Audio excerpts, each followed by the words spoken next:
सतरे कौन प्रभु जगन्नाथंकर भी पेट व्यथा होता है। पुरी श्रीमंदिर रे भक्त माने प्रतिदिन जगन्नाथ को विभिन्न प्रकार भोग अर्पण करती, किंतु गोटे दिन अधिक प्रसाद खाइबा जोगु तांकर पेट व्यथा हैला।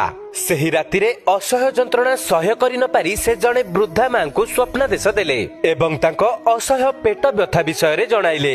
वृद्धा मां जनक एसबु शुणी परदिन सखाळु किछि लिंब पत्रर रस को नहीं श्रीमंदिर पहुंचीथिले, किंतु दुर्भाग्य मंदिर बाहर थिबा किछि ब्राह्मण वृद्धा मां को अटकाइथिले एवं तांको हातरे धरिथिबा सेही लिंब रस को अपवित्र कही फोपाड़ी देइथिले।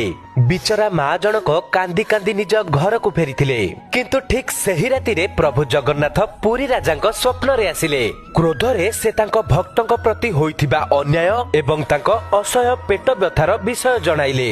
एहा सुनी राजा तुरंत निदर उठिले, सीधा जाई से वृद्धा मां को घरे पहुंचिले। पुणी थरे